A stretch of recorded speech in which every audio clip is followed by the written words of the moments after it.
High, welcome back to another mini blog. তো জানো, এই দিন ছিল আমাদের বাড়িতে মনসা পুজো। ওর জন্য সকাল সকালে আমরা সবাই রেডি হয়ে ইছাপুর যাওয়ার জন্য বেরিয়ে পড়েছিলাম। তো ইছাপুর যেহেতু আমাদের দিদি দাদু থাকে, ওই জন্য আমরা সবাই ওখানেই যাই। ওখানেই আমাদের বাড়িতে মনসা পুজোটা হয়, আর এটা আমাদের বংশগত পুজো, মানে অনেক বছর ধরে এই পুজোটা হয়ে আসছে। আর এখানে এসে দেখি সবাই যোগাযন্ত্র করতে ব্যস্ত ছিল, তাই আমিও ড্রেস চেঞ্জ করে বসে পড়েছিলাম একটু ওদের হাতে হাতে কাজ করার জন্য। সেরকম কিছুই করিনি, শুধু ফুলগুলোকে একটু সাজিয়ে দিচ্ছিলাম। তারপর শুনলাম নাকি যে ঠাকুরমশাই আসতে অনেক দেরি হবে, তো ওই নিয়ে সবাই একটু টেনশন করছিল। আর আমি পাশের ঘরে আমার ভাইদের সাথে বসে একটু খেলা করছিলাম। ফোন নিয়েছি না, ও আমাকে হামি দাও মা, ও আমাকে হামি দাও, আমা হামি দাও, হামি দাও, হামি দাও।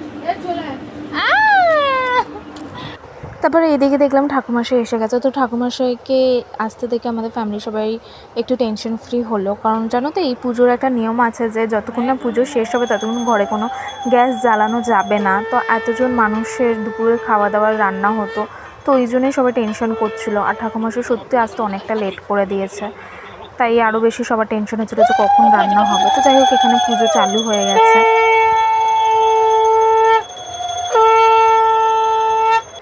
তারপর পুজো শেষ হওয়ার পর আমি একটু পাশে ঘরে শুয়েছিলাম, আমার দিদির মেয়েটার সাথে একটু খেলছিলাম দুপুরবেলাটাতে, ওর সাথে একটু খেলা করছিলাম।